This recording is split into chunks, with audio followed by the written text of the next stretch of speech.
Everyone needs to get out sometimes and escape the mediocre everyday life. We need to unwind, and all that as far away as possible from everything even remotely resembling our everyday life. In short, we all sometimes just need a vacation. Preparing for a long vacation itself can be a pretty demanding task already. We are talking not only packing your stuff and booking the flights, etc., but preparing for the place you are visiting as well.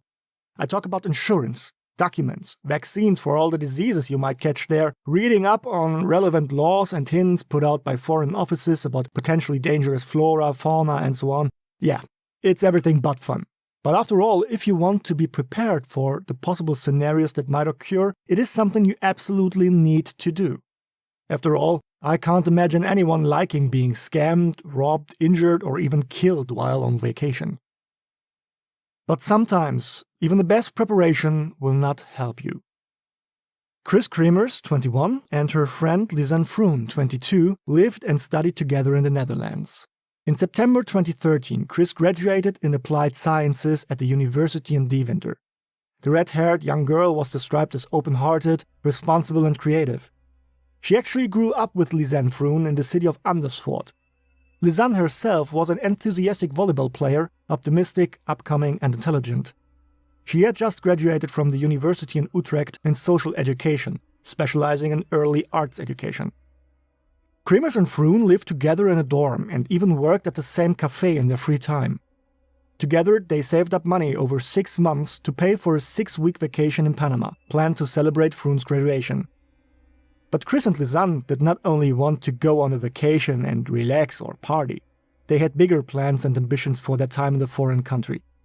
Together, they wanted to learn Spanish, and during their time in their last station of the trip, a town called Boquete, do something for the local people, especially the children.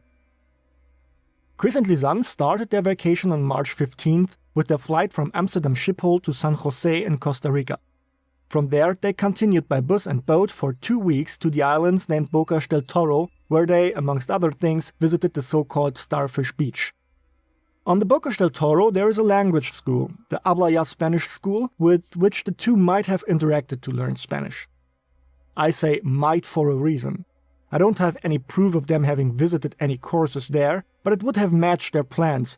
Plus, it is most probable since there actually is another campus of the Habla Ya Spanish school located in Boquete with which the two have provably interacted.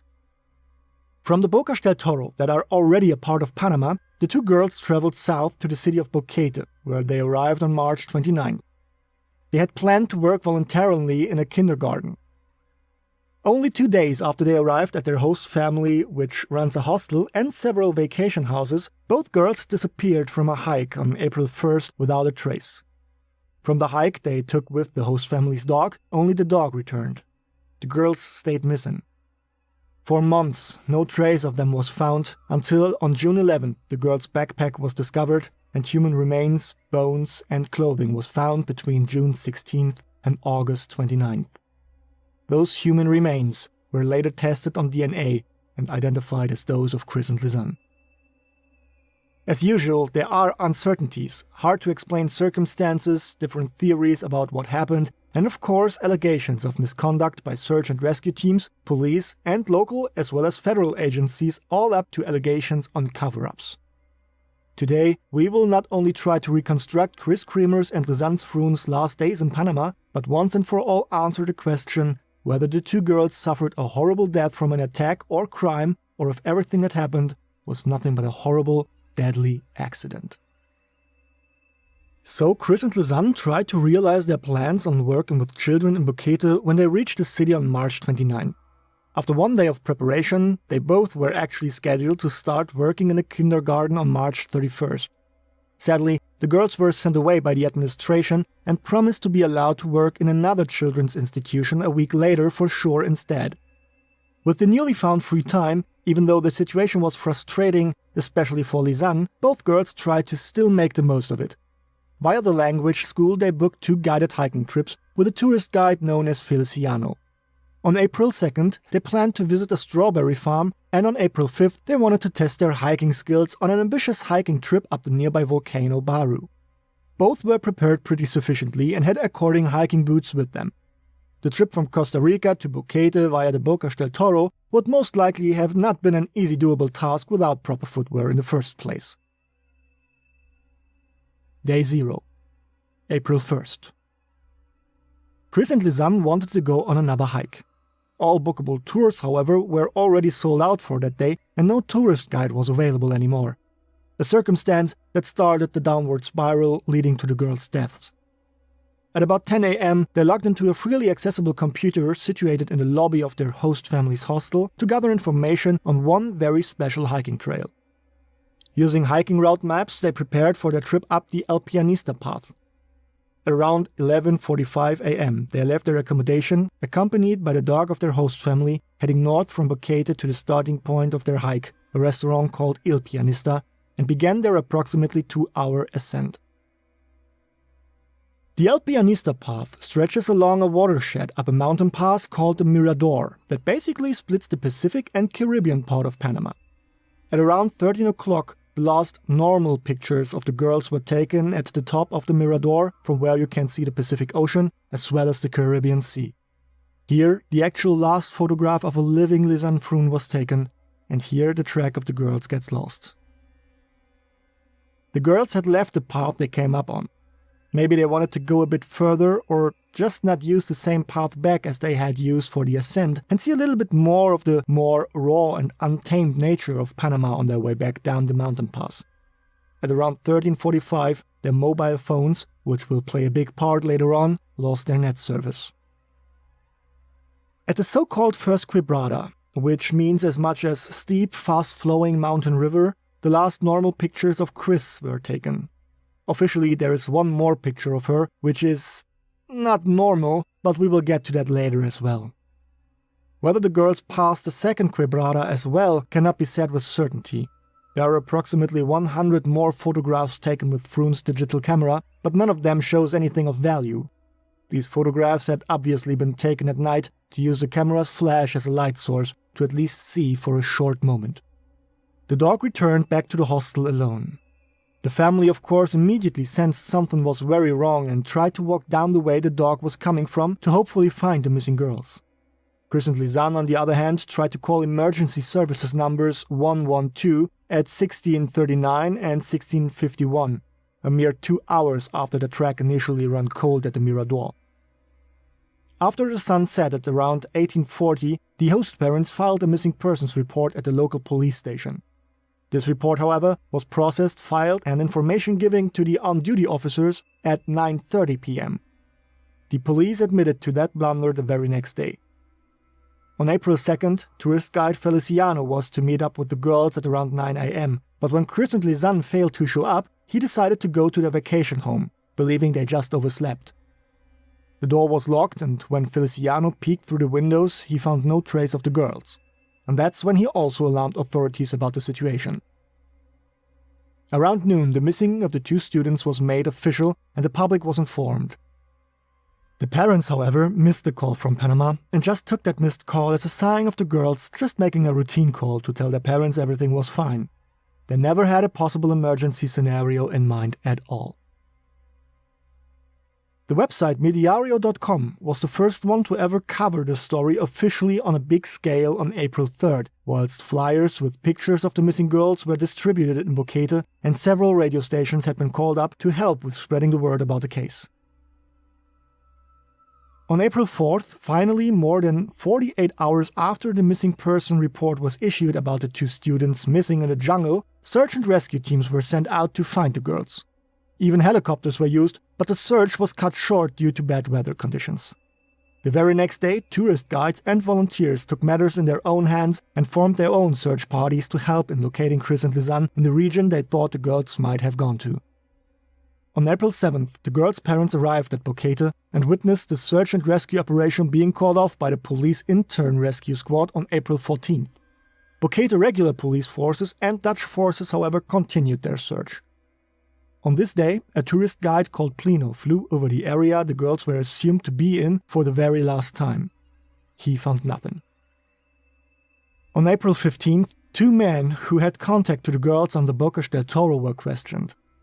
This was most likely to just make sure that the girls did not plan on disappear. because both men have not been in Boquete ever and they have never been suspected at all.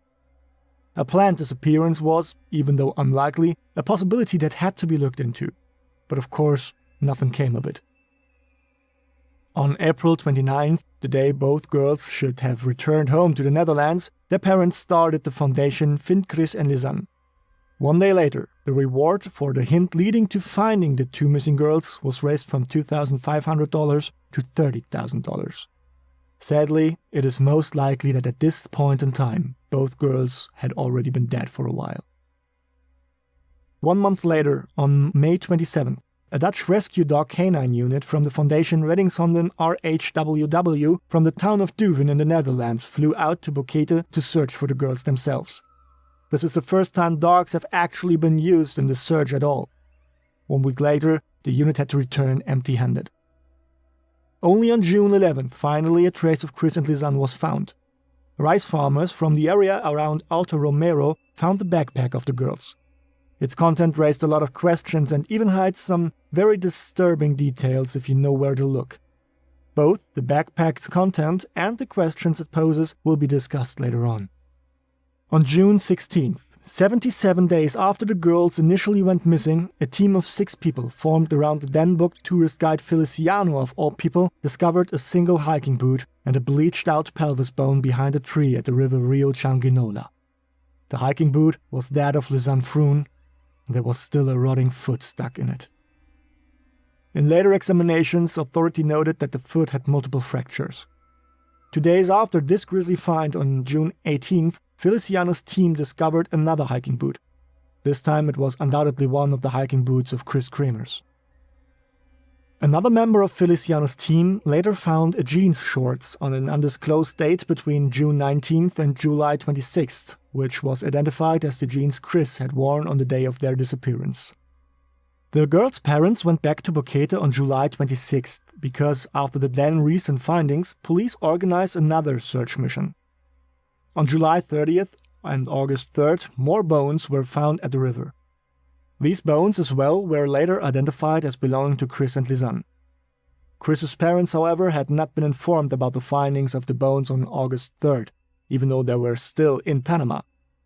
On August 5th, Kriss' parents hired the lawyer Enrique Arroca before leaving 1 day later on August 6th. A temporary forensic report states that the bones found on August 3rd had neither been of Kriss nor Lisanne, a statement that only 2 days later, on August 15th, again had to be corrected after DNA tests were performed. DNA testing proved that the found rib bone was undoubtedly belonging to Kriss Kremers. Later, the lawyer Arroca found that in the report, a note was made about a very high concentration of phosphorus having been found on the bone, which has never been looked into any further, however. On August 18th, Arroca found out that the research files and conclusions of the Dutch Forensic Institute NFI never had been sent to authorities in Panama, and both forensic institutions up to that point had actually worked parallel to each other without any kind of communication with each other. After Kriss' parents pleaded for this to change, an exorbitant amount of time passed before these pleas were actually heard. It was not until September 8th that Arroca received only a portion of the Dutch files. It took until September 23rd for the entire NFI report to get sent to Panama. In the meantime, authorities, institutions and embassies, when questioned, denied the possession of the report. This means that the Dutch files had been missing in its entirety for 3 weeks, and partially for about 6 weeks in total. Between all this, more bone fragments were discovered on August 29th.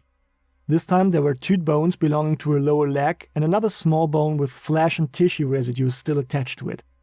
On September 3rd, the lower leg bone was identified as belonging to Lisanne's left leg. Regarding the bone with the flesh and tissue still attached, a report from October 20th finally stated that this find too belonged to Lisanne's leg and that it obviously was in very good condition given the time and circumstances. The height of perfidy, however, was the fact that the Froons were given the remains of her dead daughter by Panamanian authorities on September 24th. This was Lisanne's birthday. Her parents immediately gave the remains to the NFI to conduct further research, which came to find that Lisanne had suffered from periostitis. On October 16th, Enrica Roca sued Panamanian law enforcement agencies for severe negligence in researching Kriss Kremers' disappearance at the Inter-American Court for Human Rights. The very last effort to find more remains of the girls was taken on December 3rd. This search again was disappointing, again due to bad weather conditions. This time the search parties didn't even get to the river where the other remains had been found, and the rest of the bodies was thought to still lay. All this is already hard to see through, but it's only a somewhat rough summary of the events surrounding the disappearances and the search for the young woman. Now we will take a closer look at this nightmare. We will look back on and reappraise the hell that the Panamanian paradise became for the girls in every detail. We will not only stand at the edge of the abyss and look at it, we will jump down the rabbit hole and we will examine every last corner. Over the course of this documentation, we will time and time again find ourselves in between two camps. I believe it is best to directly get the issues with these camps out of the way, especially their views on the case and the statistic distribution of them. While in most of South America, especially Panama itself and Costa Rica, most people are convinced that the girls fell victim to a gruesome crime, including the local government and police forces actively covering up what really happened, European citizens are more prone to the theory of the girls just having died due to a terrible accident. Ironically, both sides bring very convincing arguments and proofs to the table, but still are riddled with a lot of inconsistencies, making it seemingly easy to question any theory about what happened. In the end, we have the choice of being either starry-eyed sheeple or witch-hunting conspiracy theorists, depending on which side you choose. So be prepared for a clash between the camps over the course of the documentary. But enough now. Let's start the analysis. The girls called emergency service numbers only a mere 2 hours after the photographs on top of the mirror door had been taken, like I already said. The very first distress call was made from Kriss's iPhone 4 at 16:39 and was directed to 112. At 16:51, Lisanne tried the same with her Samsung Galaxy S3 and also failed. Both phones lay dormant for the remainder of the day. On April 2nd at 6:58 am, Lisanne's phone again dialed 112 and got shut down 36 seconds after the call was attempted. This is most likely due to the call not having been successful due to the lack of reception and because conserving battery was extremely important to up the chances of survival by having the chance of a successful emergency call later on. At 10:53 am, Lisanne's phone got turned on again and dialed 112 as well as 911. The same thing happened again at 13:56. This last attempt at 13:56, however, was special. Forensics found that for a short time there actually was an established connection to the GSM service network that got cut off after the call. This means that theoretically, even if only for a short moment, the call could have been successful. But maybe the connection was established sufficiently only after Lisanne already hung up the phone, meaning she might not have noticed her phone being connected. Data transfer in the GSM network pulsates. This means that the data is only transferred between so-called time slots. In the most basic formulation, it can be viewed as such. Lisanne's phone sends the data packages of her call in always the same intervals, at about 217 times per second.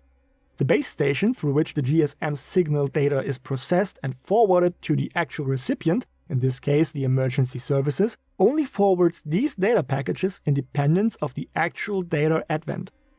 In short, while data was transmitted between Lisanne's phone and the GSM base station, it is possible that so much of the data packages got corrupted or lost that even though a connection was officially established, no call was made because of insufficient data traffic. This most likely destroyed the only moment a successful emergency call could have been made to save the girls' lives. But the odyssey continued. Kriss tried her luck that day one more time too at 18:14. She most likely on accident made a screenshot of her phone display and, of course in vain, tried to reach someone dialing 112. On April 3rd, Kriss switched the phone on at 9:32 am and 1 minute later dialed emergency services once again. These situations will occur a couple of times over the next days, in which a phone is switched on and a call is made 1 minute after that. I want to give my opinion on that circumstance to cover my bases. This, in my eyes, of course, does not mean the girls played around with their phones for a minute before trying to call emergency services. I simply believe that the minute has gone by the time they were able to make a call after turning on the phone. For example, if you turn on your phone at exactly 9:32 and 55 seconds AM, this will be saved in the protocol as 9:32 AM. Starting up the phone apps and services, however, takes more than 5 seconds, so much so that the actual call can be made only at 9:33 AM plus, of course. Every time this specific constellation occurs, I proceed on the assumption that what I just explained is responsible for these consistencies and time changes. The girls were too clever and level-headed in that situation to waste the for their survival most likely critical battery power in any way. So Lisanne switched on her phone at 13:50, but turned it off again 50 seconds later without having dialed any number at all. Maybe she tried to find a signal, waited for a moment in hopes of getting a reception, and didn't bother to try a call without signal, which would have further drained the battery.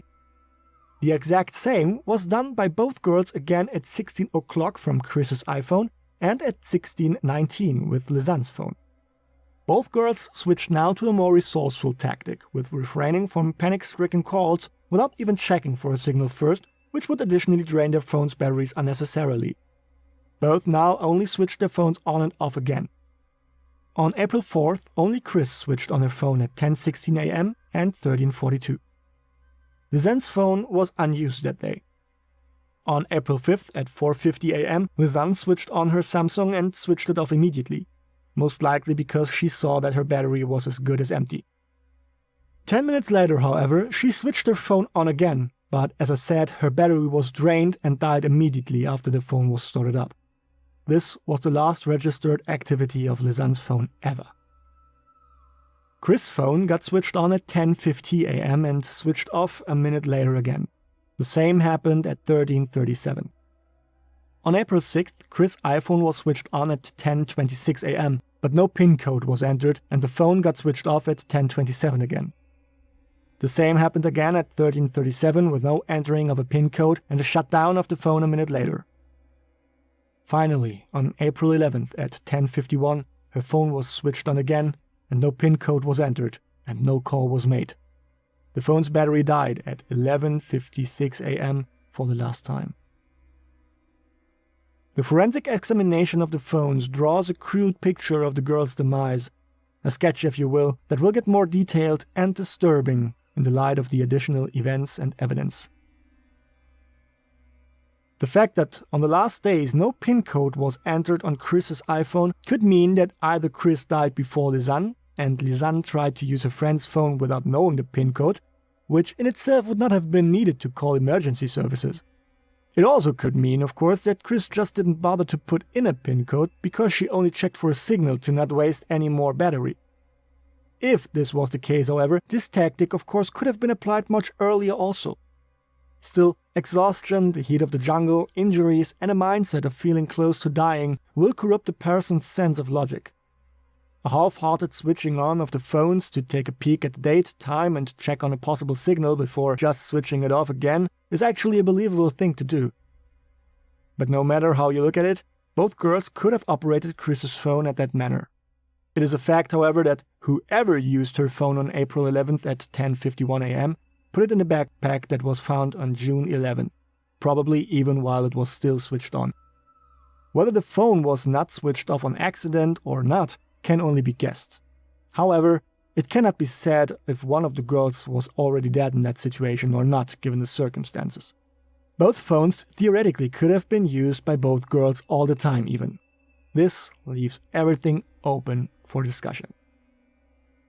There is a problem with the protocols that needs to be addressed.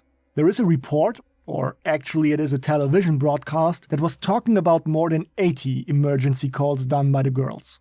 The show host of the TV station RTL, while holding an interview with the girls' parents and investigators, was speaking of more than 80 attempted emergency calls, and the fact that neither the investigators nor the parents of Kriss and Lisanne even attempted to correct them on the numbers led to many people believing that this was the actual real amount of calls, even arguing that the amount would be way more believable for two scared girls in distress. So, people believed that the newspapers did not get a complete list of emergency calls. The problem is that this TV show was only broadcast one single time and taken off the air. It was prevented from airing ever again indefinitely. While some believed this to be due to the TV station not wanting false information being circulated any further, others, of course, think that the Panamanian government tries to cover up the real number of calls made to cover up the actual incident that took place. This would of course question the already proven way the girls use their phones. Instead of never trying to call emergency numbers more often than 2 times per day and even staying for 5 days without even attempting an emergency call, the show now is technically talking about 8 attempted calls per day. If this was true, however, it would have meant that the information sent out to newspapers are either false or simply incomplete, something that is not a good sign to me at all, but more on that later. Additionally, hints have been uncovered that actually accelerated talks about the emergency calls having been spoofed or better said staged to cover up an abduction or even killing.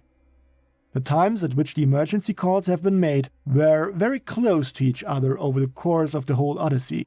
Even though the girls had no watches or anything on them and the mobile phones had been switched off most of the times at which the phones called emergency services were oddly nearly always around at the same time, and always when there were breaks, changes of shift or stuff like that happening at the police station. Surely this could have been purely coincidental. We all know how accurate our inner clock can be. Still, it seems like these times might have been chosen at not so random. Believers in the killer theory, of course, take it as a sign that the calls had deliberately been chosen to be made at these times to ensure nobody would pick up at the emergency center even if a call would have been successfully established. This, however, would mean a lot of work and potential risk for the criminals. It would also mean that whoever made these calls must have known about the time schedule of the police station. Again, a thought that if pursued further, can make someone's skin crawl. This is one point where opinions differ vastly already. The amount and time of the calls and the usage of the phones itself are already bringing up more questions than they answer. But we are far away from done. We still have the photographs, the backpack and its contents, the remains of the girls and a plethora of circumstances and physical proofs we need to take a closer look at. So, let's continue with the pictures on Lisanne's digital camera. Before we take a look at what's on the pictures, however, the metadata needs to be looked into first. It is here where we find way more mysteries. There is one ominous picture that has actually never been found. Picture number 509. There is not even a hint at the picture having been deleted anywhere. Usually, after deleting something, there still is data fragments left, making it possible to at least recover something of the deleted data, but there was nothing to find. In its place, however, there are 2 pictures numbered as picture 508. One picture, number 508, was taken 50 seconds after number 507. The other one was tagged with metadata as taken 7 seconds before number 507. Lisanne's camera sorts taken pictures in the order they were taken and gives them according serial numbers. This now brought up an uproar of people crying cover-up and sloppiness by police forces. But there's also a number of misinformation floating around when it comes to the technical abilities of Lisanne's camera. It was, and still is, often said that Lisanne's camera could not simply delete pictures taken with it without being hooked to a computer first. Additionally, it was said that the camera had no GPS functionalities or could produce metadata for pictures from GPS functionalities whatsoever. Many people do think, because of this, that the pictures of course must have been tampered with to cover up a crime, which under the given beliefs actually seems to be very plausible. But as you know, I like to take more than just one look. So what did I do? I looked into the camera's model, I got my hands on the manual, looked into the functions of the camera, and I found this. Lisanne used the Canon PowerShot SX270HS, a digital camera that hit the market in May 2013 and was equipped with a 12 megapixels sensor and able to take 3.8 pictures per second in full HD resolution. First, I need to make the following very clear. The saying that pictures could not have been deleted without the additional use of a computer, as many believers in the killer theory want others to believe, is simply not true. Of course there is a delete function with a dedicated button at the backside of the camera, just as it's commonly used since like forever. So this means that of course it is possible that picture number 509 had been deleted directly after it was taken by the push of the delete button. Why only this one single picture got deleted, which additionally, coincidentally, was taken at the point of the highest interest for investigators, the actual point between the daylight pictures of the girls and the ones taken in pitch black darkness of the jungle's night, I can only speculate about. Maybe they did not want to fill up the memory card with nighttime pictures because the flashlight they used as light source would not have been triggered if the memory card would have been full, and they found the deletion of every single picture one after the other as too time-consuming and simply abandoned their plan quickly again. Maybe it was just a very embarrassing picture of one of the girls and they quickly deleted it. Or, yes, maybe something else was visible in the picture that made it necessary to delete the file. However, how the deletion of digital files works can be put this way. If a file is deleted, it is not really gone, but simply rendered invisible, and the space on the storage is allowed to be overwritten by new data. This means that by taking new pictures, the memory address in which the deleted picture was stored may have simply been overwritten up to the last bit, rendering even forensic investigations on the memory card useless or at least fruitless. Alternatively, there is another function I need to address which could be responsible for the whole situation, and that was said to not have been part of the camera's abilities. In contrary to what some might say, the Canon PowerShot SX27HS does have GPS functionality, and it does even allow for geotagging. Considering the missing picture 509 and the actual fact that there is 2 times the picture numbered 508, I might have some explanation for the whole ordeal. The settings, especially considering date and time zones, is the most important here. When the time zone changes in which the pictures are taken, there is a chance that the camera changes up the order in which the pictures are stored as well. For example, if the time zone changes while you are taking a picture, the picture files might get sorted differently all of a sudden, since the metadata that is referenced for putting the files in order changes accordingly. So this means that a picture number 508 definitely can show up as taken before 507 because the time zone changed up the metadata and the time at which the file was written is now completely different than before. This actually is the main focus here. Boquete lies at the border between Panama and Costa Rica. Their country's borders is simultaneously the border between 2 time zones. There are only 40 to 50 kilometers between Boquete and the border to another time zone. This might have caused issues with the metadata on the camera itself, or at least when the picture got copied into the forensics PC. The metadata gets automatically depicted for the time zone at which the system is set to, from which the files are viewed, and causes problems with naming or sorting them. For example, let's say that between taking pictures number 508, 507 and 508 again, the time zone changed for the camera due to a poor and inaccurate GPS signal and geotagging. While the file is being processed to be written to the memory card, the system detects that after taking the picture number 507, the metadata indicates that the time has changed because we went from UTF-5 in Panama to UTF-6 in Costa Rican time. This puts the taken picture chronologically before number 507, according to the metadata. Now, number 508 lies before number 507.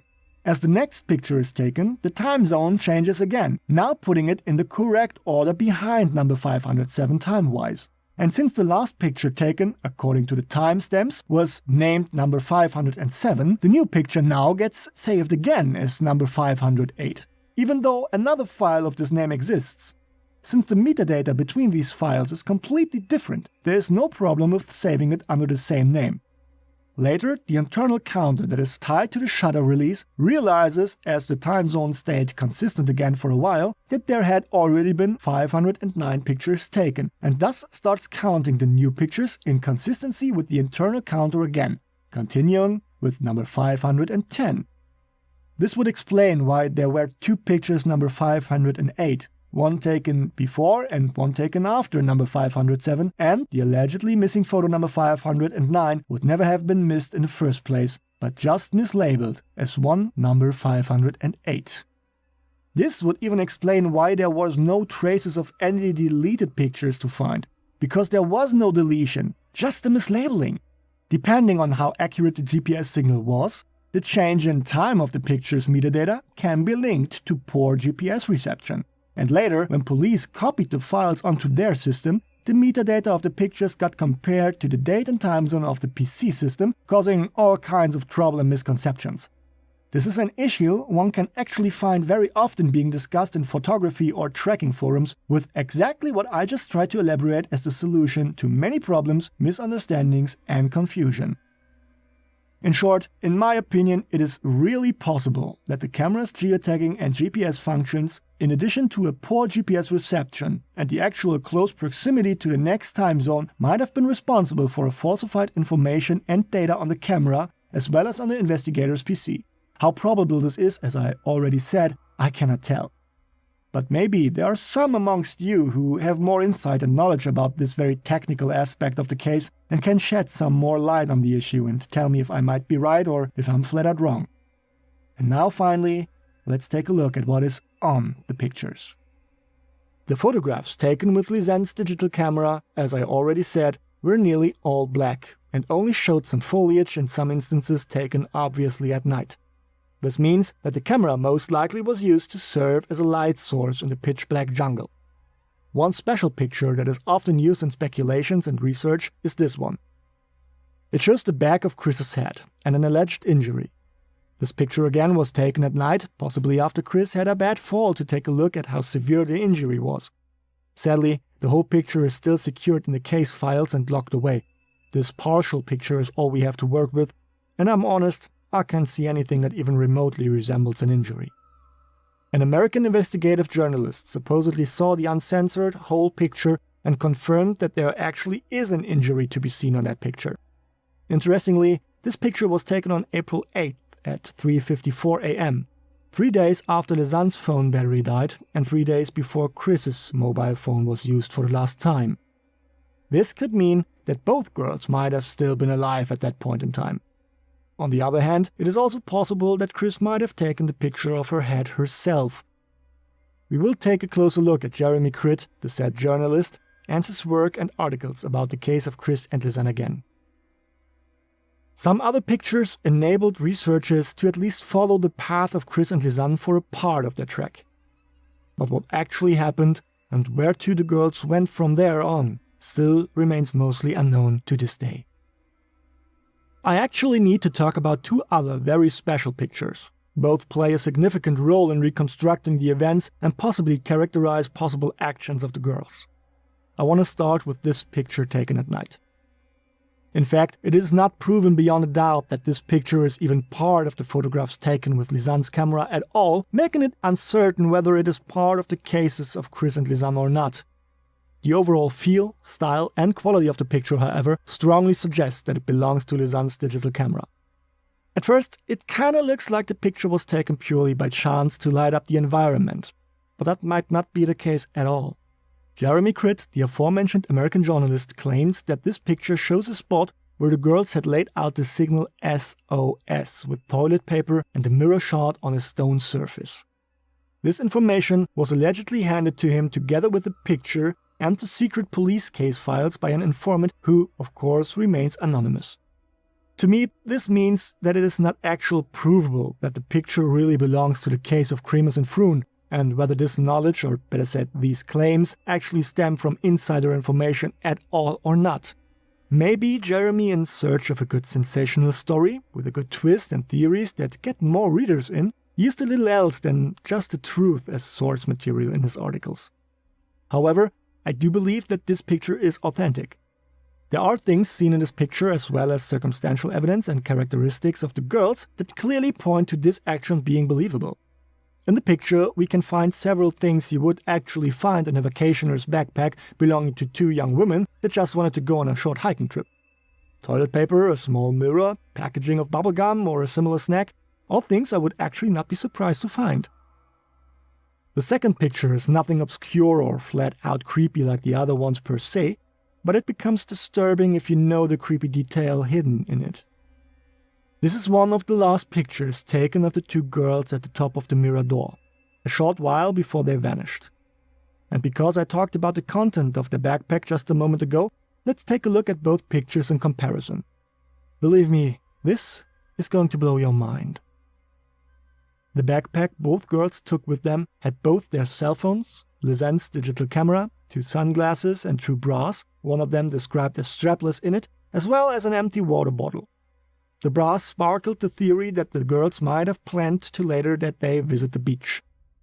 What sheds a completely different light on all this stuff, however, is this. Look at the pictures of Kriss and Lisanne and the stuff found in their backpack. Look closely. You get 10 seconds.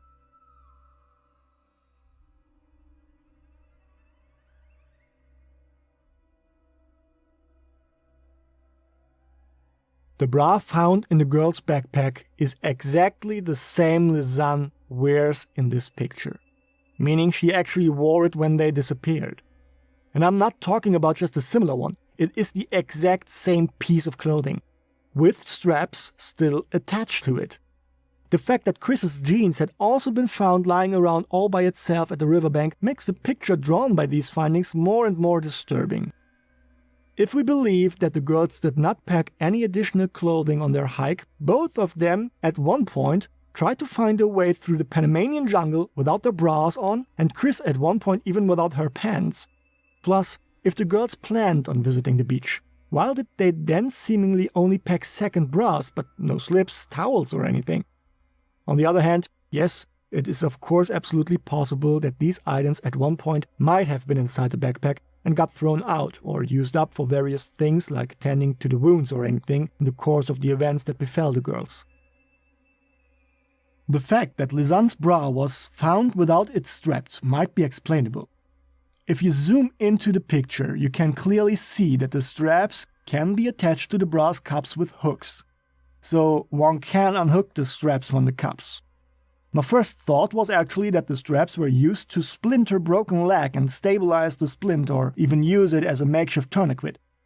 Other hints, however, might point to other possibilities. Some way more disturbing than what I was just first thinking about. The bras had allegedly been covered with fingerprints of 6 different people, and the backpack was allegedly covered with the fingerprints of 13 people. A lead that allegedly had not been looked into, or, if so, the results either led to nowhere or they had not been made public. In reality, some women from the region allegedly found the backpack and even took the well-known pictures of its content too before handing it over to Feliciano. Yes, the Feliciano, who then allegedly cleaned the backpack before finally handing it over to the police. All this is nothing but hearsay, and there's no real proof that this really has happened. But if this is all true, then having so many fingerprints on the bras and the backpack is easily explained. The people found the backpack and handed it around, rummaging through its contents and leaving their fingerprints all over the backpack and the bras.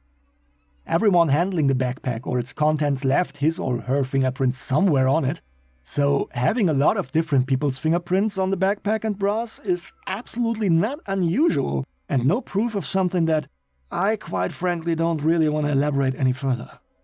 Under the given circumstances, it is totally logical to believe that these fingerprints are from the people that just found the backpack, passed it around, and went through it as they were contemplating what to do with it. As usual, multiple rumors and theories rank around the missing of the girls, one more disturbing than the next. I want to take most prominent ones and deconstruct them before I give my own theory of events that unfolded after Kriss and Lisanne went up the El Pianista hike.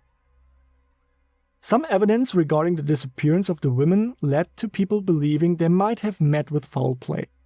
The finding of the bras and the jeans is often used as the main argument. The journalist Jeremy Critt additionally ran into some other suspicious situations while he conducted research for his articles. Allegedly, he had scheduled multiple interviews to use in the articles with several people, but these people suddenly and without warning just vanished and left Critt unable to get in contact with them ever again. The taxi driver, who is believed to have been the last one to ever have seen the girls alive, he probably drove them up to the restaurant Il Pianista, died in 2015 due to drowning in a lake. He was only 34 years old. Another reason people started suspecting foul play, and even a conspiracy conducted by local or even federal institutions or criminal organizations. Some even take it a step further and mention actual names of people they suspected as being the culprit. Names of people we also already looked into briefly.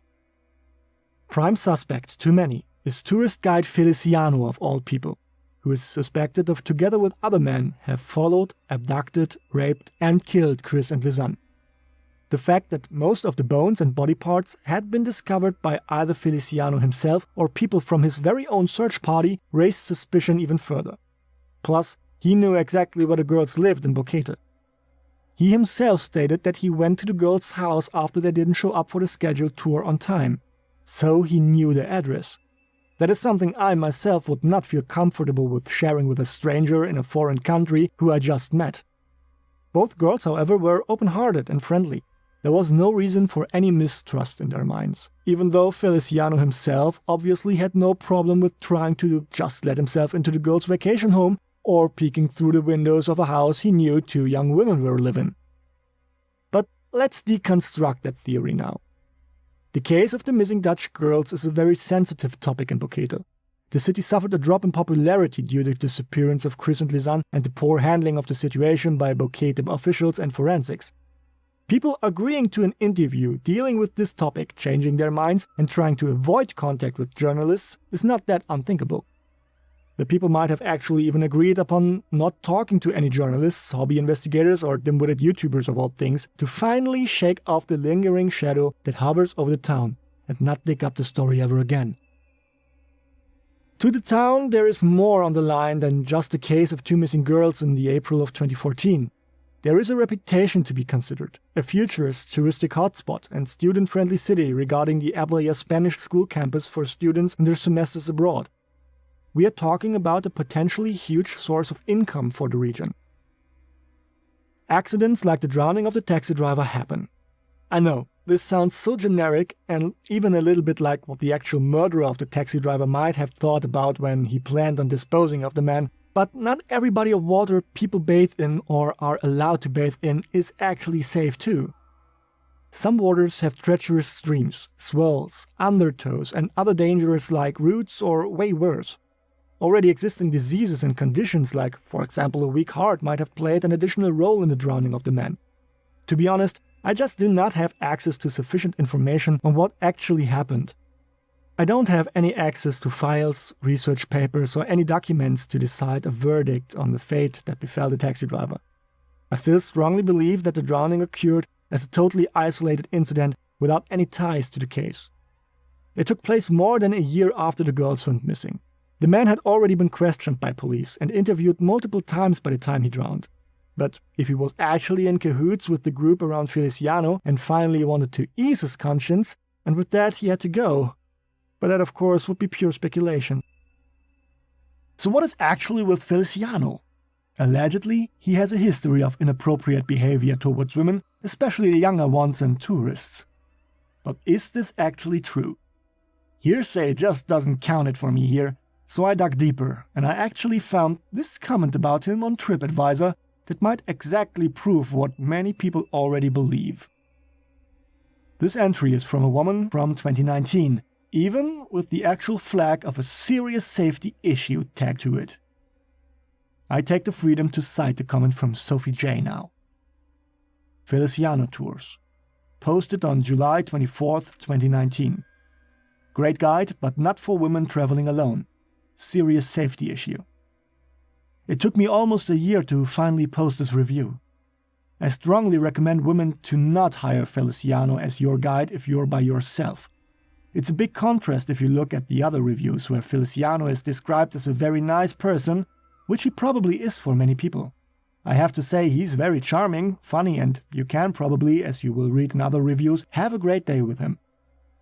Did a walking tour with him. He's the guide that knows the area by heart. Not long after we left, he suddenly started to flirt with me and also touching me. First my hand, but also my arms, shoulders and legs. Even after telling him many times to stop doing that. who wears a big machete and suggested to chop off my legs. This of course was a joke, but still. He has an obsession for Northern European women, and I felt very unsafe. It's a personal story, but Google his name, and you'll unfortunately find more stories like this about him. This allegedly happened to this young woman in September of the year before, 2018. And I do not want to be disrespectful, but here are immediately some pressing questions to be answered with this story. Firstly, I believe it to be very suspicious to take nearly a year to write this more or less anonymous comment on the internet about something she herself tagged as a serious safety issue. Secondly, this is actually the only comment of this kind about Feliciano tours on TripAdvisor and other portals.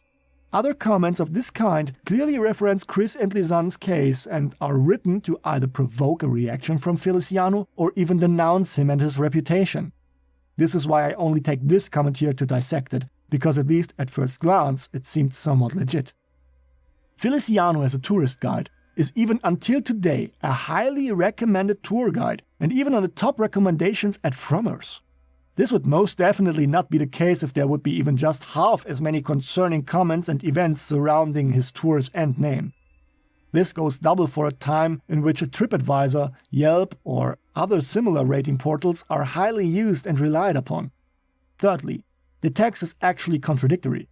Not only does Feliciano get 2 of 5 possible stars as a rating, even though he allegedly poses a serious safety issue, he even gets called a great tour guide already in the title of the comment and is actually described as charming and funny in the text itself. Sophie even admits to knowing that he made a joke that she most likely understood. There are so many things rubbing me the wrong way with this comment. If you would feel actually harassed by the tour guide, you would not choose such a very, let's call it diplomatic way of recalling the events. So, this one single feedback I found on Feliciano that actually caters to the alleged history of him as a Casanova does not seem right really. But that goes for everything in this case really. Of course, it is possible that Sophie did feel harassed and unsafe, and I do not want to diminish her wish for safety for herself and others, but in the end of the day, why wait nearly a year to warn others? Why still describe him as charming and funny? Admitting to knowing about his man just joking around, why still giving 2 out of 5 stars and not the lowest possible score, given that you yourself tagged it describing a serious safety issue? This, by the way, is Sophie's first and only comment on TripAdvisor ever. She wrote this comment the same month she registered on the site, maybe even on the same day. Sophie's profile and history on the site is absolutely clean, empty and inactive, except this one comment. This in my opinion shows that her profile was set up to solely write this comment about Feliciano and nothing else, since there was nothing before or after this on her profile.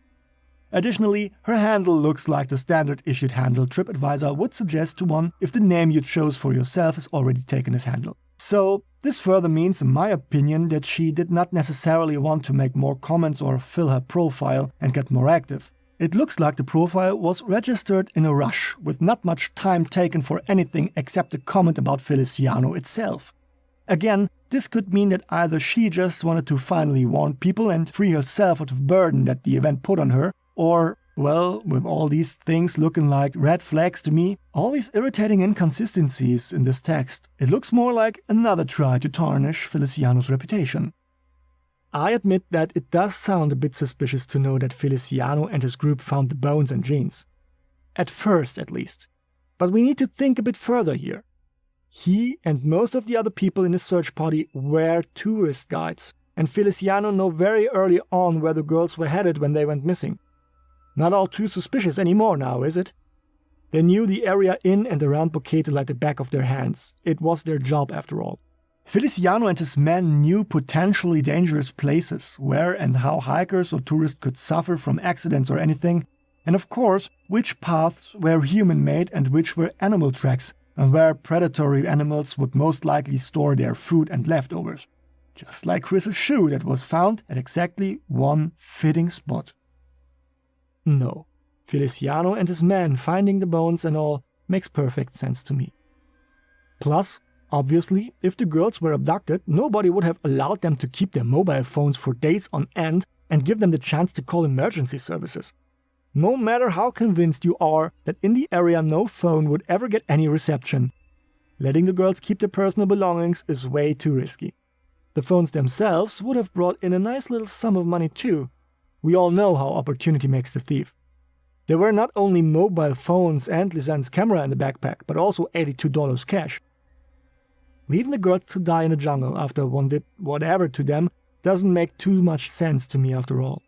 Especially with, as I already said multiple times, with them still having their personal stuff on them. Additionally, the NFI never found any injuries on the bones that point to the use of knives, tools, blunt objects or animal teeth on them. Admittedly, this doesn't make a murder or the killing and devouring by animals impossible, since only a few bones had ever been found. Still, I do not believe in the theory of the girls having been murdered at all, neither by a group centered around Feliciano, nor by a serial killer like Jeremy Critt later seemingly threw in the mix of the theories as well. One would have made absolutely sure that there would have been no chance to find the girls, no chance for the victims to find their way back to a village or Boquete, and most certainly no chance of them keeping their cell phones or camera and stuff at all. You would not let the girls stay alive for days either. Plus, they were able to approximately take 100 pictures with the camera, including the flash, as we know. No, there was absolutely no crime of that nature at all. A lot of questions still remain unanswered yet. How comes Kriss' rib bone had such a high concentration of phosphorus? Why have the bras of the girls, of which at least one has provenly been worn that day, been put in the backpack? Why did Kriss' jeans lie at the riverbank all by itself, and in general, what happened to the girls on April 1st, 2014? Before I give my take on the case, I want to clarify two things regarding the bones that had been found. The periostitis that Lisanne had been diagnosed with posthumously, and of course, the high concentration of phosphorus on Kriss' rib bone. Kriss and Lisanne were on their hike for weeks already. Lisanne actually, even though being an athlete, overstrained her legs and developed the periostitis that had been diagnosed by the NFI. Alternatively, she could have developed it due to typhus. Maybe because she drank the tainted river water where the girls' bones had been found out of desperation and will to survive. Typhus usually needs 2 to 21 days incubation time. Normal is an incubation time of about 10 to 14 days, but the severe exhaustion the girls suffered from would most likely have quickened the process of incubation. Typhus actually facilitates the flow of bacteria to the bones and thus can actually have caused or at least helped with the development of periostitis, because the bones that had been diagnosed with the condition were, as I said earlier, from her left leg, the same leg from which one the shoe was found with the broken foot still in it. But then again, the girls most likely had been vaccinated thoroughly. In fact, they most likely wouldn't have even been allowed in the country without proper preparations on that part, let alone work with children in Boquete. So I believe that the periostitis did stem from simple overstraining before they reached Boquete. I mean, we are talking long hikes in very harsh and almost impassable terrain. That's nothing even a trained volleyball player like Lisanne or anyone should take too lightly. The flow of bacteria to the bone can actually loosen and detach the periosteum from the bone, and in the worst cases, if not diagnosed and probably acted upon early, make it necessary to amputate the limb. A fate I myself only narrowly escaped once. In the end of 2010, I developed periostitis when I failed to properly adapt my run routine at a sergeant training camp in the Bavarian Alps. I never factored in the extreme ascents and changes in terrain and height differences, and basically didn't even stop when the first signs started, and not even when it got gradually worse, until after some time I finally went to the medics, where this periostitis was ultimately misdiagnosed, and therefore went untreated. And I can tell you, this is actual pain. Imagine you jog or run, and every single step feels like your legs break under the weight of your own body alone. And it feels like this whenever you put weight on the feet, and even worse, when you disencumber your feet after taking a step. It is like this when you climb stairs, walk through rough or even just uneven terrain. And basically, it is like this if you do anything but just walk slowly on an even surface. And I mean slowly. Periostitis develops slowly in a kind of a sneaky way. It starts with mild pain when jogging, which will, with time passing, gradually get worse until it gets so bad some people even get scared of walking because of how painful it can get. But in the beginning, there is a good chance to believe the pain might not be anything more than simply muscle sores or stiffness due to a straining hike before. Lisanne might have misinterpreted and ignored the rising periostitis, a fatal error that could have played a major role in the events, since it prevented her from effectively moving through the jungle and maybe later on made it even next to impossible to move on her own, since she actually broke her foot too. The high concentration of phosphorus on the rib bone of Kriss was taken as a sign of both girls having been dissolved in some kind of acid by many people, which would allegedly even explain why the bones were in such a good condition even. But an experiment showed that flesh would even dissolve and rot slower than normal when submerged in the chemicals allegedly used. The high amount of phosphorus on Kriss's rib bone, however, could actually be a sign of acute kidney failure. These residues actually, amongst other things, form due to a high amount of phosphate in a person's bloodstream, and one possible reason for that is acute renal failure, which would be a direct result of dying of thirst in the heat of the Panamanian jungle. I'm not a doctor, so of course I do not know how severe the possible influence on the accumulation of phosphorus on the bones might be. It just seems like a very plausible and possible connection to make to me. Even though it doesn't sound too logical, since both girls seemingly followed the river and thus had access to water at least. Maybe the girls did eat plants out of desperation that heightened the amount of phosphorus in their bloodstreams, or of course might have been directly responsible for acute kidney failure. Not even that is necessarily what it took to amount to what was found.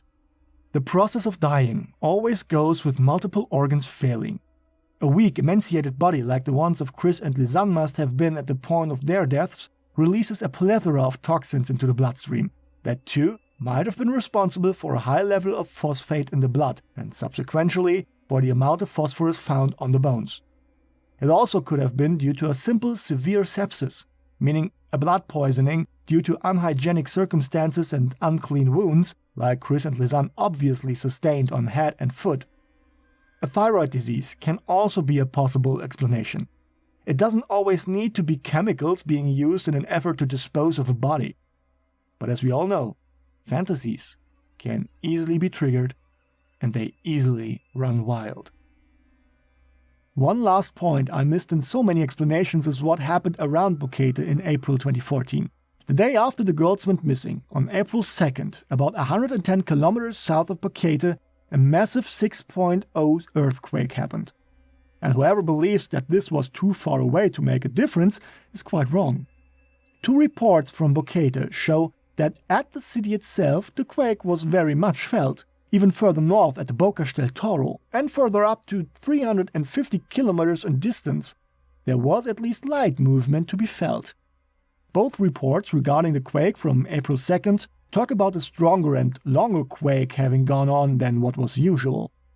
The reports state that the earth shook for about 15 to 20 seconds, what might not seem very long, but imagine being in a foreign country, lost in the jungle, injured, weak, scared and hungry, when at this point suddenly the earth starts to shake.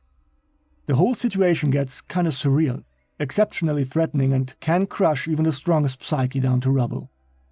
So if the earthquake might not be too much of a problem itself, it might at least have contributed to the girls panicking. Kriss and Lisanne have most likely never experienced an earthquake in their lives while in the Netherlands. In the uneven terrain, already wounded and without orientation, hungry and thirsty, this earthquake might have led to a panic and destroyed their morale. Where does the thesis talking about a serial killer like Jeremy Critt proposed fit in with all of this now? Kriss and Lisanne are neither the first nor only or last people to disappear around Boquete. In 2009, British backpacker Alex Humphrey disappeared in the same region as the girls. His body was never discovered. And in 2016, musician Cristiano Zeviani also disappeared close to Boquete. But let me set the record straight right away. Even though the British backpacker was said to have been experienced, his expertise only included Europe and parts of the United States. He was not a fan of organized trips and wanted to experience everything alone for himself.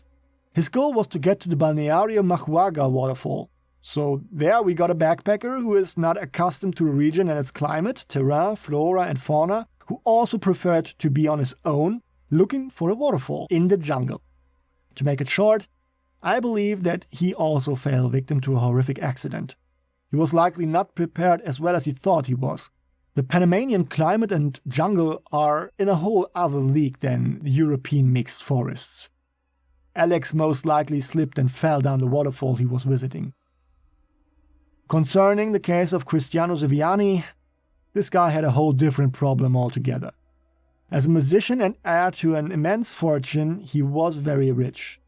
Shortly before he disappeared, he seemingly got into trouble with his music label and even feared for his life already. He started to surround himself with guard dogs and surveillance cameras at home. Still, he went near Boquete to sell one of his houses, a trip from which he never returned. His SUV was found locked with all 4 tires slashed. After Siviano disappeared, a lot of money got taken from his bank accounts and many properties he owned were sold using forged documents to make money. People living on other properties they rented from Siviano told about other men trying to seize the properties from them with force. His belongings had been taken out of his own home on demand of the head of his music label. There even had been 2 calls to his family. One caller was talking about a supposed deal having gone wrong and Siviano having been killed as a result, and the other one was telling the family that Cristiano's body was buried near his mansion. This hint, however, did not lead to the finding of Siviano's body.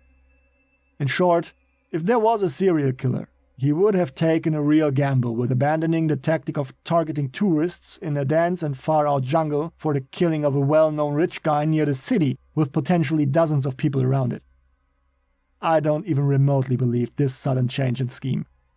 Whatever happened to Siviano and Humphrey had nothing to do with the demise that befell Kriss and Lisanne. Again, fantasy got the better of people in my opinion. As I already said, there are many people in the Middle and South of America that immediately believe the fate of the girls to be in link with a crime, whereas in Europe people greatly tend to believe that there was a terrible accident. But the Panamanian people should know best what their countrymen and authorities are capable of, don't they?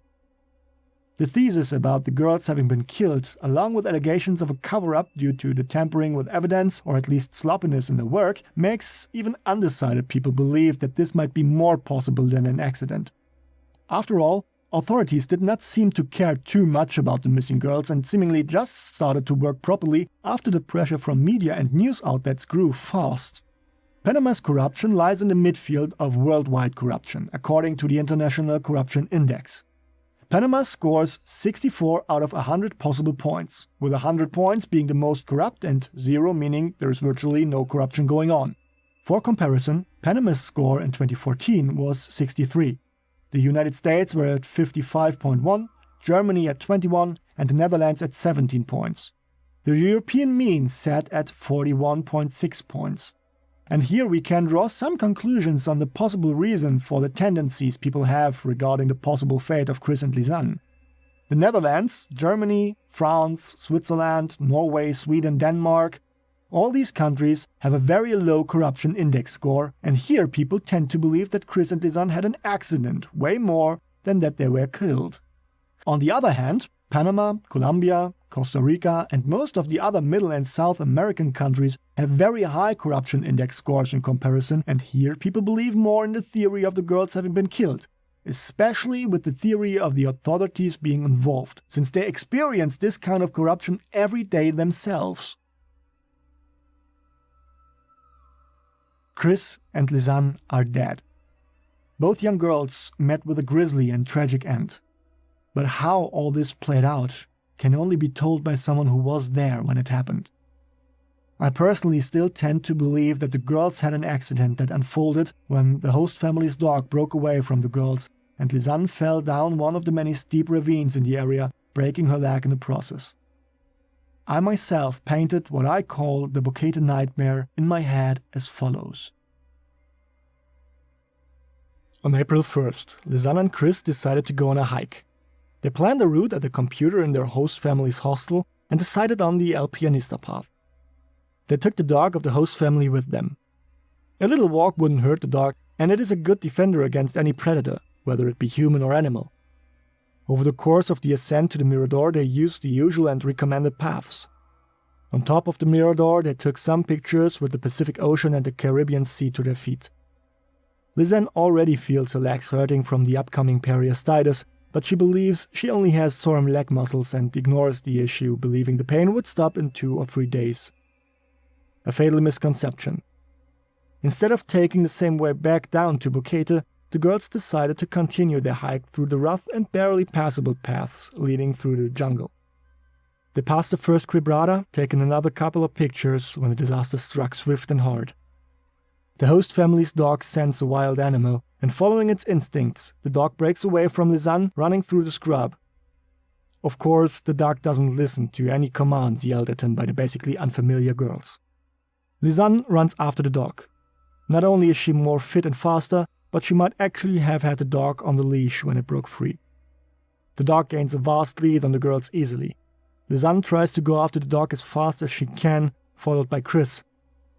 The jungle's foliage makes it hard to see what's beneath one's feet, let alone in front, and it covers up a deadly danger and the impossible terrain. Lisanne slips and falls down one of the steep cliffs in the area. She breaks her leg and her foot several times.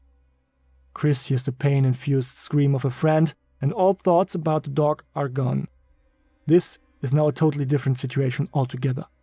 Saving Lisanne is now priority. Both students are pretty considerate. They treat Lisanne's injuries as good as they can and try to put in splints. But they need something to fasten and stabilize the improvised device. Lisanne's bra straps come to mind. They take off the straps and use them as lashing straps on the leg, which they can actually fasten or loosen if needed. Some bra straps can actually be unhooked from the cups and the back. You can hook the ends into one another and now use the straps to fasten or loosen around anything you wish. After they did what they could to treat Lisanne's wounds, they call emergency services. Under stress and in shock, they now lose concentration. They forgot or didn't know the correct emergency number, or maybe even out of reflex dialed 112, the emergency number for the Netherlands instead of the in Panama used 911. A mishap that they realized only a whole day later, but this wouldn't help them either. Despite this, the girls are relatively calm and collected. Their number one priority is now to get the seriously injured Lisanne out of the jungle and the saving of each and every resource they have. After their failed attempts at calling out for help, they spend most of their time trying to get an orientation and devise a plan on what to do now and how to spend or save their resources. The failed attempts at calling emergency services showed the girls early on that any attempt at that might be in vain. They are deep in the Panamanian jungle, miles away from the next village after all. So they decided to try their luck with finding a way back themselves while switching off their mobile phones to conserve battery, just in case they come across a place they might get a reception, like a clearing or a hilltop. Hours pass. The sun sets over the dense, shadowy forest and soon it becomes the darkest night, and thus even more dangerous. To stick to their plan of conserving battery on their phones, they use Lisanne's digital camera to take pictures with a flash and lighten up their surroundings in the dark night. They can't see any cliffs, roots, or potentially dangerous things. Plus, the predators of the jungle are now awake and on the hunt. We are talking about leopards, ocelots, and pumas, as well as an abundance of snakes, alligators, venomous spiders, and scorpions that are all roaming the jungle, especially by night. And the two injured and scared girls are easy prey. Slowly they jump through the jungle with nothing but their wits and the flash of Lisanne's camera to ward off any dangerous animals. But they survive. In the meantime, they now realized that calling 112 was probably not the brightest idea, since it was the emergency service number of the Netherlands, and dialing 911 would be way more efficient. Still, they decide that trying both numbers wouldn't hurt, and so they try to call both services in hope of maybe getting through to at least one of them. For days on end, without food or clean water, injured, exhausted, and in nearly impassable terrain, they stumble through the area under changing weather conditions that make it even more dangerous than it was already before, until they find the river again. They decide to follow it in hopes of it leading sooner or later to a settlement, but they end up following a river path that simply just leads to nowhere and basically dries out at one point. This setback is demoralizing, and the batteries of the phones slowly but surely drain. Especially Lisanne's phone battery is low already. On the early hours of April 3rd, after already 10 failed attempts at calling authorities for help, the girls decide to only switch on their phones from now on to check for a signal before attempting any calls, instead of directly trying to call anyone without checking for reception first and thus draining the battery even further. They now really want to maximize the savings on battery power. They did not realize that they already had made a call that could have been successful, but still ended without any result. They try to push forward. Slowly, Kriss gets more and more exhausted too. The strength he needs for trying to steady Lisanne and help her friend moving now gets to her. On April 4th, they can hear the helicopter of the rescue teams flying over the area searching for them. They know that they would not be visible from the air without infrared cameras and that the bad weather would cut the search short. But on the other hand, they now know that there is a search for them going on. They now decide that they need another plan to make the location known to the search and rescue teams. They follow the riverbed upstream now, uphill to a place where they assume multiple advantages. First, they would have a better chance of orientation from a high point. Second, there might be a signal there in a clearing. And third, this clearing, of course, would make them far more easy to spot from the air. Kriss drags on with the totally exhausted and emaciated Lisanne in her arms. After a march that seems to drag on for an eternity, they get to a point they perceive as being elevated. There, they use the tissues they had in a backpack to lay out the signal SOS on the stone surface. Their makeup mirror was laid out to reflect the camera's flash and sunlight back into the sky, which would be very much visible to any pilots. At this position, both again try to call emergency numbers according to their assumptions on the geological position. They did not make a substantial ascent, however. It just seems like that to them, because of their lack of orientation, exhaustion, the hardly maneuverable terrain, and the changes in weather conditions that make it hard for them to get any grasp on the layout of the area, let alone being able to move on. As a trained, fit and healthy person, it is already hard to maneuver through the impassable jagged jungle terrain, and the girls are now nearly drained of their strength, thirsty, hungry, and badly injured. The wet surface gets even more slippery and dangerous now. Lisanne starts her phone on April 5th and to her shock finds the battery nearly completely drained. She switches it off immediately in vain hope of being able to maybe use it for one more call, should it become necessary. But 10 minutes later she decides that there would be no use waiting it out anymore. She switches on her phone to make one last call, but the battery dies immediately. One potentially vital resource for their survival is now lost. Still, they wait out. But only 3 days later, the last search via helicopter was conducted, and they did not see the girls or their signal. Lisanne's exhaustion and a possible blood poisoning worsened her condition more and more. It gets hard for her to breathe. Her chest is restrained, and Kriss takes off Lisanne's bra to give her at least some relief for breathing in the hot, dense air of the Panamanian jungle. It is to no avail. Lisanne gets unconscious more often. Kriss tries everything in her powers to save the life of her now unresponsive and possibly already dying friend Lisanne. With her last battery power, she tries over days to get a hold of emergency services. She persists without food or clean water in the dense heat of the tropical jungle. She is weak, injured, and possibly poisoned from the water or plants she ate out of sheer desperation. Still, she's hoping they would be found eventually. But no helicopter returns. No search party reaches them.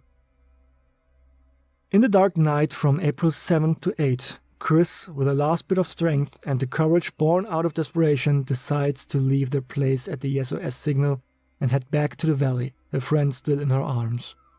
She's pinched. Her jeans don't stay up anymore. They fall from her emaciated hips and hinder her movement. She leaves her pants behind. But her weak body cannot withstand the situation much longer. She stumbles in the night and hits her head. Using the camera they still have in the backpack, she makes a picture of her head to see the wound and determine if it's actually serious. She continues on her way. Deep inside, she already knows about the ultimate fate she would face, but still she braces herself against it. Over the course of the last days, Kriss nearly gave up on the hope of ever getting a call to emergency services through. She uses her phone only to check for a signal or the time, and doesn't even bother to enter a PIN code.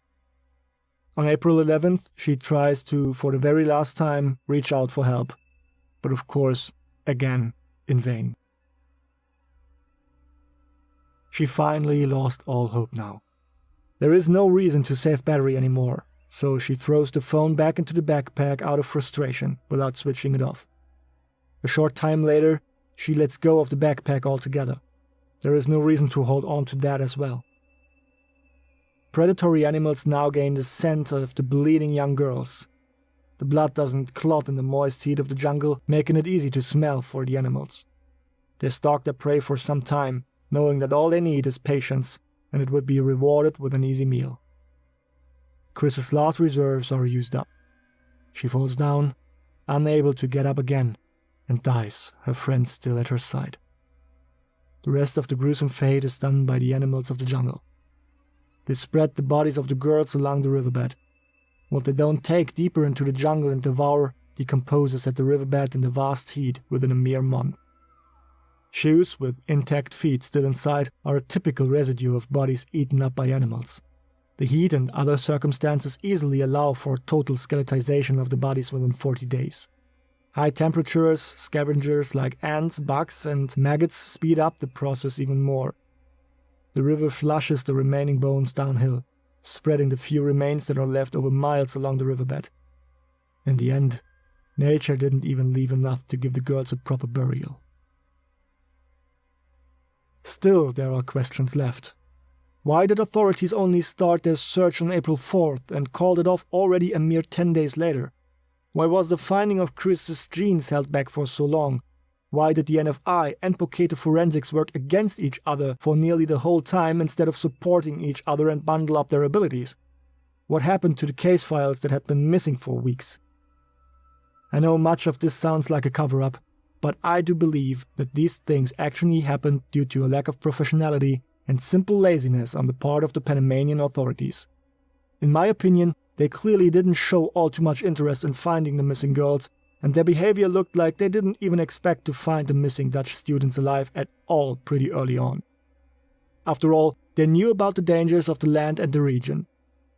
This unprofessional and uninterested behavior showed already when the host family filed the missing persons report.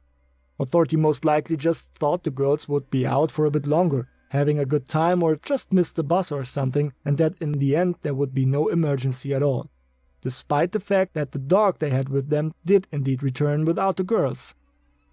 I really believe Panamanian authorities basically just screwed up big time, to formulate this a little bit politically correct. Sometimes it is the theories about murderers and shadow figures, the involvement of something sinister and evil, of a twisted, perverted mind responsible for the most gruesome deaths of innocent people whose only mistake was being at the wrong place at the wrong time, that makes cases like this so interesting. But here, with Kriss and Lisanne, there was no such thing. They were not helpless, weak or stupid. In fact, they had proven themselves to be pretty smart and resourceful, and actually witty. Plus they had an immense willpower and perseverance, as their actions prove.